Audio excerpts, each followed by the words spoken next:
হাই নমস্কাৰ মই কাকলি মৰিনেটৰ মিনিপুগলকলৈ সকলোকে স্বাগতম জনালোঁ আৰু এয়া মই ৰভাৰ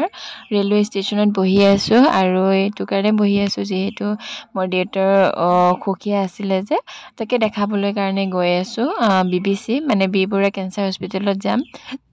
আৰু এয়া ৰহা ৰেলৱে ষ্টেচনত আমি ৰেলৰ কাৰণে ৰৈ আছোঁ টিকেট দুটা লৈ পিনি আৰু আজি ইমানেই মানুহ মানে বহুত মানুহ আৰু একদম মানে ৰহাতে মানুহ ভৰ্তি হৈ গৈছে চাপৰসমূহত তেনেকুৱা মানুহ নাথাকে প্ৰায় ৰহাতে উঠিছে ইয়াতে এতিয়া আমি ৰখি আছোঁ আৰু মানে কি হয় দেউতা মানে কেইটামান মেডিকেল ৰিপৰ্ট কেইটামান দেখাবলৈ আছিলে যিহেতু কেইটামান পৰীক্ষা দিছিলে চিটি স্কেন দিছিলে ব্লাড টেষ্ট দিছিলে দুটা আৰু এটা এণ্ডস্কপি দিছিলে এই গোটেইকেইটা ৰিপৰ্ট মানে একলগ কৰি পেলাই মানে দেখাবলৈ গৈছোঁ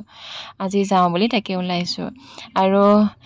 তাৰপাছত এয়া গৈ ট্ৰেইনত উঠিলোঁ আৰু গুৱাহাটীও পাই গৈছোঁ আৰু এয়া আমি বি বৰুৱা কেঞ্চাৰ হস্পিটেল পাই গ'লোঁ আৰু এয়া জানেনে এয়া ব্লাড টেষ্টৰ কাৰণে ৰৈ আছোঁ যিহেতু ডক্টৰ ৰিপৰ্ট দেখালোঁ দেখুৱাৰ পিছত আকৌ ব্লাড টেষ্টৰ কাৰণে দিলে আকৌ দুটা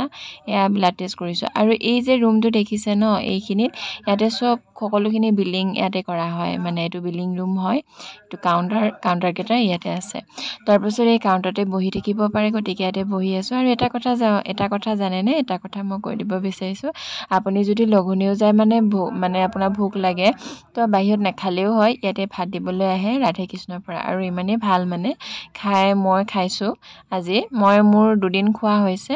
ভোকত মানে আৰু হোটেলত খাই ভাল নালাগে গতিকে ইয়াতে খাই ভাল লাগে মই ইয়াতে খাই দিলোঁ আপোনালোকলৈ তাকে ভিডিঅ'টো আগবঢ়ালোঁ অকণমান লাভৱান হ'ব বুলি আৰু একো খাই নগ'লে মানে চিন্তা কৰিব নালাগে তাৰপিছত সকলোখিনি কাম কৰি আমাৰ হৈ গ'ল আৰু আমি গুৱাহাটী ষ্টেচন আকৌ আহিলোঁ আৰু এয়া গুৱাহাটী ষ্টেচন BJ খনত গুচি আহিছোঁ আৰু